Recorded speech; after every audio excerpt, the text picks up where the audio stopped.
Hey guys, I'm Tim with Original Strength, and today I want to finish up the How to Restore Your Pelvic Floor Health series.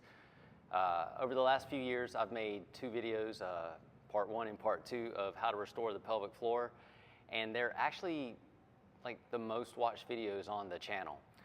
So pelvic floor or pelvic health is it's important, and we are all designed to be healthy everywhere, especially in our pelvic floor. So all we're doing with this restoration series is that we are trying to return to our beginning. We're trying to learn how to use our diaphragm properly so that our breathing diaphragm and our pelvic floor diaphragm actually start dancing together like they're supposed to.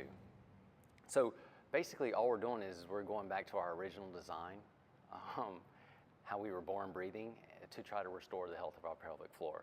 And honestly, this is crazy enough to work because it is how you were designed to breathe. Anyway, in our first video we used breathing and position on our back laying on the floor. In the second video, we used breathing and position on our fours, flipped over on the floor. And in our third position, final position, this is more advanced. And so please, if you haven't, don't start here. Start with part one and then part two. And maybe you start with part two instead of part one, that's fine, but don't start with this one until you're ready. So what we're gonna do is we're gonna use breathing and position again, and the same positions we used in part one and two, except we're changing our body relative to gravity. So the first thing we're gonna do is we're gonna get comfortable breathing here.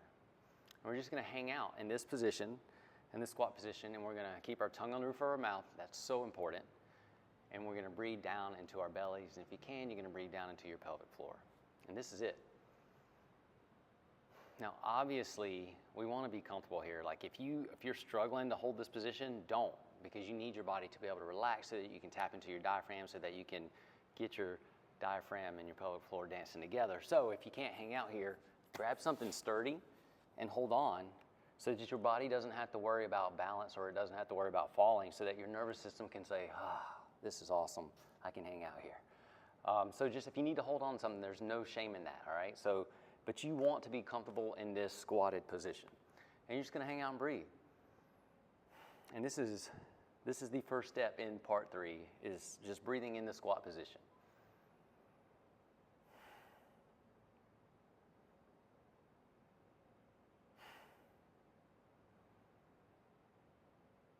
And again, while you're breathing, you want to fill your lungs up from the bottom to the top, and trying to breathe all the way down into your belly, into your pelvic floor. And maybe you even notice your pelvic floor move with your diaphragm as you breathe. All right, so this was part one, just breathing.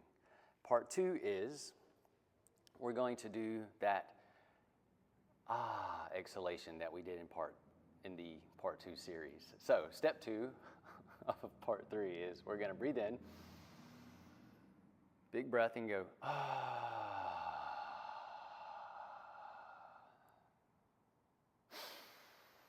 So you're gonna exhale like a sigh of relief until the sigh of relief just stops happening, right? So you're gonna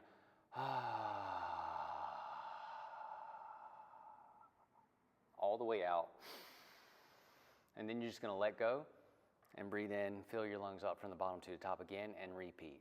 Now, again, this is probably not something you wanna do like in a crowded room, but if you're by yourself, no one cares. If you are in a crowded room, you're restoring your health. It doesn't matter anyway. All right.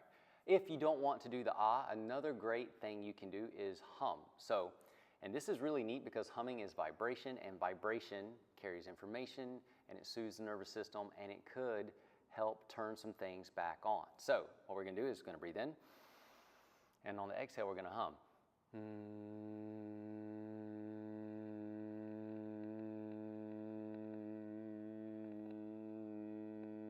And you're gonna hum all the way until the hum just stops, and then you're gonna let go and let the air rush back into your lungs. So we'll pretend.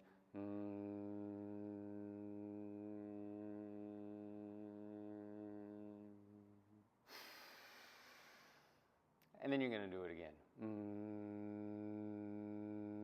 And if you will dial into your body, you will be able to feel vibrations everywhere, and you may even be able to feel them in your pelvic floor. And if you can, that is fantastic, and that's great information for your brain and just for your body in general.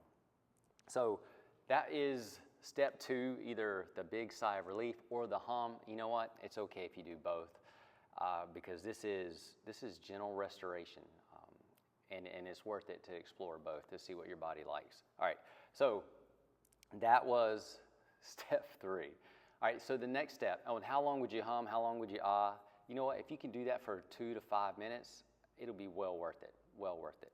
So maybe you breathe for 2 to 5 minutes, just hanging out breathing, and then maybe you do the ah or the hum for 2 to 5 minutes, and then we're going to move on to the next step.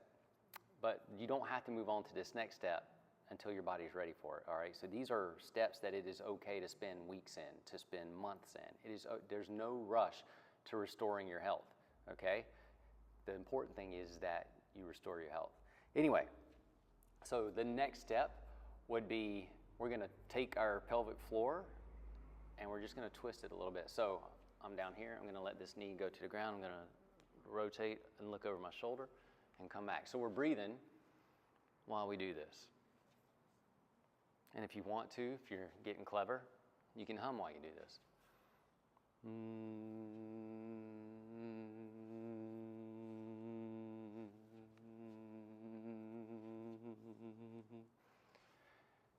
And so maybe you do some rotation, and again, we're taking the pelvic floor, the pelvic diaphragm, and we're just gently working it a little bit, trying to create some more information for the brain.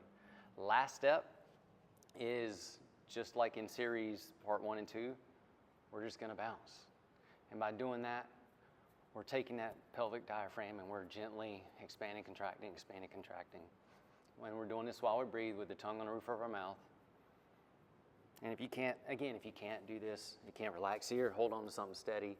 It's okay if your heels are up. It's okay if your knees are above your toes. It's all okay. And just bounce while you breathe with your tongue on the roof of your mouth. And this is a safe, gentle way to help restore your pelvic floor, to restore your pelvic health. And again, you don't start on this part 3, if you haven't done parts 1 and parts 2. I'll put those in the notes of the show so you know what I'm talking about if you have no idea what I'm talking about. But start with those and then work your way to here. And in parts 1, 2, and 3, each step, it's okay if you spend weeks there. You built a strong pelvic floor as a child in like the first 3 or 4 or 5 years of your life. It is okay if it takes more than a week to restore your pelvic floor, all right? So just be patient, love your body, be gentle with your body, and take your time through these steps. But know that your body can heal, all right? Cool. I'm Tim with Original Strength. Give this a shot. And you know what, this is so much bigger than pelvic health. This is just whole body restoration.